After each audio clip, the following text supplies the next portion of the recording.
She loved 3 men at the same time, and each thought they were the only one.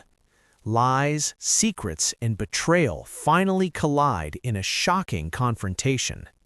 What happens when trust shatters and hearts are left broken? Before going forward in the story, please subscribe this channel and like and share this video. Now come to the story. She never thought of herself as a bad person. That was the strange part. She didn't wake up thinking, I'm going to lie to 3 men today. She just woke up, checked her phone, smiled at 3 different names, and answered them with 3 different versions of herself. Her name was Lena. She was 27, worked as a content writer, and looked like the kind of woman people trusted instantly. Soft voice, gentle laugh, warm eyes. She listened when people talked, nodded slowly, and made them feel understood. Men fell for her easily. She liked that. The first man was her official boyfriend, Omar. They had been together for almost 3 years. He was stable, loyal, and deeply in love with her. He talked about marriage like it was already decided. He sent her good morning texts every day and good night voice notes every night. He introduced her to his family, his friends, his future. Lena never stopped him. She smiled and said, one day, whenever he talked about weddings and kids. She liked the safety Omar gave her. She liked knowing someone loved her no matter what. The second man was Alex, a coworker who joined her company 6 months ago. He was loud, funny, and full of energy. He made boring office days feel exciting. They started talking during lunch breaks, then texting after work, then meeting for coffee on weekends.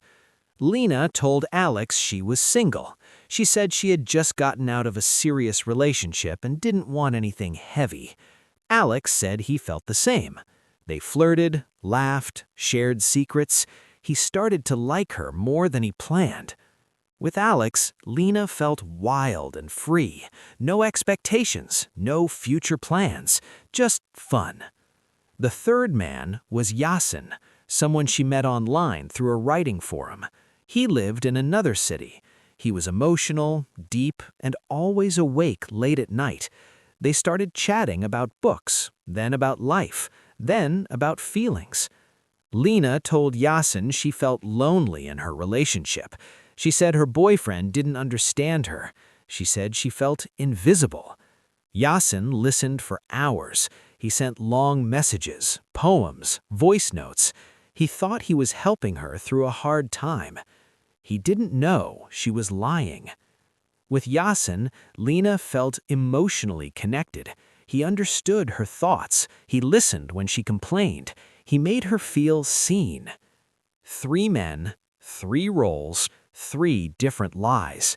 She kept separate chats, deleted messages, turned off notifications, used different names. She lied so smoothly that sometimes she forgot which version she had told to whom. Omar thought she was loyal and busy with work. Alex thought she was single and carefree. Yasin thought she was trapped and emotionally alone. Sometimes, when she was alone at night, she felt a small knot of guilt in her chest. But then her phone would buzz and she'd see 3 messages waiting. And she liked that too much to stop. The first crack appeared on a random Tuesday night. Omar was sitting next to her on the couch while she scrolled on her phone. She laughed at a message and typed quickly. He glanced at the screen and saw a name he didn't recognize. Alex. "Who's that?" he asked casually. "Just a coworker," Lena said, without looking up. "He's sending memes." Omar nodded, but something about her tone felt off. She used to show him memes. Now she just smiled at her screen. He didn't push. He trusted her. But that night, when she fell asleep, he stared at her phone on the table and felt something he had never felt before in 3 years. Suspicion. Omar tried to ignore the feeling at first. He told himself he was being paranoid. Lena had never given him a reason to doubt her before. She was always honest, always gentle, always open with him. But small things started adding up. She began putting her phone on silent more often. She stopped leaving it on the table when she went to the bathroom. She angled the screen away when she typed. If he asked who she was talking to, she'd give short answers. Work, group chat, just friends. Omar didn't want to be that jealous boyfriend who checks phones and asks questions. He believed trust was everything, so he kept quiet. Meanwhile, Lena's second life with Alex was getting more intense. Alex started inviting her out more. Late-night drives, weekend trips, spontaneous dinners. Lena told Omar she had deadlines, meetings, or girls' nights. Omar believed her. He always did. With Alex, Lena laughed louder. She wore different clothes. She acted like a different person, more confident, more careless. Alex started to fall for her in a serious way.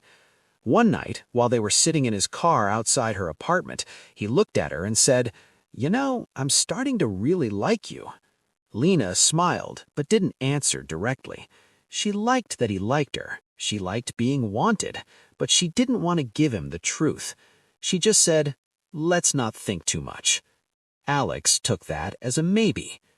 At the same time, Yasin was becoming a big part of her nights. They talked every evening, long voice calls, deep conversations. She told him about her childhood, her fears, her dreams. She also told him lies about Omar, how distant he was, how he didn't listen, how she felt invisible. Yasin listened for hours. He sent long messages, poems, voice notes. He thought he was helping her through a hard time. He didn't know she was lying. With Yasin, Lena felt emotionally connected. He understood her thoughts. He listened when she complained. He made her feel seen. 3 men, 3 roles, 3 different lies. She kept separate chats, deleted messages, turned off notifications, used different names. She lied so smoothly that sometimes she forgot which version she had told to whom. Omar thought she was loyal and busy with work. Alex thought she was single and carefree. Yasin thought she was trapped and emotionally alone. Sometimes, when she was alone at night, she felt a small knot of guilt in her chest. But then her phone would buzz, and she'd see 3 messages waiting, and she liked that too much to stop. The first crack appeared on a random Tuesday night. Omar was sitting next to her on the couch while she scrolled on her phone. She laughed at a message and typed quickly. He glanced at the screen and saw a name he didn't recognize. Alex. "Who's that?" he asked, casually. "Just a coworker," Lena said, without looking up. "He's sending memes." Omar nodded, but something about her tone felt off. She used to show him memes. Now she just smiled at her screen. He didn't push. He trusted her. But that night, when she fell asleep, he stared at her phone on the table and felt something he had never felt before in 3 years. Suspicion. Omar stood in the bedroom holding Lena's phone like it was something dangerous. He told himself he would just check one thing, just enough to calm his mind. He didn't want to invade her privacy, but he also didn't want to live in doubt anymore. He knew her password. She never changed it. She trusted him that much. The screen unlocked. His heart started beating fast. He opened her messages and searched for Alex. The first thing he saw was a picture of them together. Not just coworkers laughing at lunch. They were sitting close in his car, her head tilted toward him, both smiling in a way that felt too intimate. He scrolled. Their messages were full of jokes, compliments, late-night plans. "You make my day better. I wish we could spend the whole weekend together. Can't believe you're not taken. Someone should lock you down." Lena never corrected him. She never said she had a boyfriend. Omar's hands started shaking. Then he found Yasin. Long messages, voice notes, heart emojis. She told Yasin she felt lonely. She told him her relationship was falling apart. She told him she didn't feel understood anymore. None of that was true. She had never told Omar any of this. He felt like he was reading the diary of a stranger. The woman in those messages wasn't the Lena he thought he knew. She was kinder to strangers than she had been to him lately. She shared feelings with another man that she never shared with him. He locked the phone and sat on the bed. His head felt empty. He didn't cry. He didn't shout. He just felt numb. When Lena came out of the shower, she saw him sitting there quietly. "What's wrong?" she asked. He looked up at her. "Who is Alex to you?" She froze for half a second. Then she smiled lightly. "I told you he's just a coworker." He didn't answer. He just handed her the phone. Her face changed when she realized what he had seen. She opened her mouth, then closed it. Then she started talking fast. "It's not what it looks like. He's just a friend. We joke a lot. That's it." "And Yasin?" asked Omar quietly. Her eyes widened. "You told him you feel lonely, that I don't understand you. Why didn't you tell me any of that?" She sat down next to him and started crying. "I didn't want to hurt you. I just needed someone to talk to." "Then why didn't you talk to me?" he asked. She didn't answer. Instead, she kept crying, saying she was confused, saying she never meant for things to get complicated. Omar felt something break inside him. Meanwhile, Alex was starting to notice something strange too. He had added Lena on social media recently and saw pictures of her with Omar, couple pictures, old but still there. He asked her about it. "Oh, that's my ex," she said quickly. "We're still friends." Alex didn't fully believe her, but he liked her too much to question it deeply. And Yasin? He was completely emotionally invested. He started planning a trip to meet her in person. He told his friends he was talking to someone special. He believed she was trapped in a bad relationship and that he might be her way out. 3 men, 3 realities, and Lena was standing in the middle, trying to keep all 3 worlds from touching. But worlds always collide. Lena thought she could fix things with Omar. She cried, apologized, promised that Alex and Yasin were nothing serious. She said she just liked attention and didn't realize how far things had gone. She promised to cut contact, to be more honest, and focus on their relationship. Omar listened, but his trust was cracked. He didn't break up with her right away. Part of him still loved her. Part of him wanted to believe her. But things outside their apartment were already moving. Alex started to feel uneasy. He kept seeing more posts of Lena and Omar online. Old posts, tagged friends, comments from family. It didn't look like a simple ex-boyfriend situation. It looked like an active relationship. One evening, he asked her directly, "Are you sure you're single?" he asked. Lena hesitated for a second, then laughed. "Why would you ask that?" "Because you and Omar look very together." She sighed and said, "It's complicated. We were serious, but we're basically done. He just hasn't fully accepted it." Alex didn't like that answer, but he wanted to believe her. Yasin, on the other hand, started asking deeper questions. He noticed she never video called during the day, only late at night. He noticed she avoided talking about where she lived. He noticed she never talked about introducing him to friends. One night, he searched her name online and found Omar's profile through a mutual comment. He saw photos of them together, recent ones. His stomach dropped. He messaged Omar. "Hi, this is going to sound strange, but I think we should talk about Lena." Omar stared at the message for a long time before replying. He felt a strange mix of fear and relief. They started talking. They shared screenshots, dates, messages, voice notes, promises. The truth became clear fast. Omar wasn't just talking to other men. She was building parallel relationships. Omar felt betrayed. Yasin felt used, and Alex was about to find out too. Omar decided to message Alex. At first, Alex thought it was a prank. Then Omar sent proof, messages, photos, timelines. Alex felt sick. He realized he had been dating someone else's girlfriend. He realized he had been lied to from the beginning. The 3 men who had never met before now had a group chat. They compared everything, and Lena's lies started falling apart like a house of cards. They decided to confront her, not separately, together. By the time we reached the police station, my head felt heavy, like I was walking through a bad dream that wouldn't end. The building looked normal, Faded paint, flickering lights, people sitting on hard chairs, but nothing about my life felt normal anymore. They separated us. My wife sat on one side, I sat on the other. The officer asked me to explain everything from the beginning.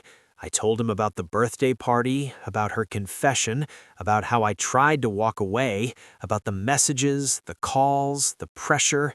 My voice shook, but I forced myself to keep talking. I showed him my phone, every message, every missed call, every voice note where she cried and begged me not to tell anyone. He listened quietly, taking notes. Sometimes he nodded, sometimes he frowned. Then they called her in. I couldn't hear everything, but I saw her through the glass window. She looked small now, not confident, not smiling, just tired and scared. After a while, the officer came back to me. He said, "She admitted she has feelings, but she says you encouraged it." That felt like a punch to my chest. I almost laughed. Encouraged it? I had done everything to shut it down. I asked if I could show more proof. He nodded. I opened my phone again and showed him the messages where I clearly told her no, where I said she was my sister-in-law and nothing more, where I told her to stop. He read them slowly. His expression changed. He said, "This is important. It shows you tried to stop this." For the first time that night, I felt a tiny bit of relief, but the damage was already done. My parents had arrived by then, so had her parents, and worst of all, my late brother's parents, my own parents-in-law, who were like family to me. Everyone sat in the waiting area. Nobody talked much. Every time someone looked at me, I felt their eyes burning into my skin. Her mother cried quietly. My mother looked confused and hurt. My father just stared at the floor. And my brother's photo was still on my phone wallpaper. That made everything worse. Later, the officer called all of us into a room.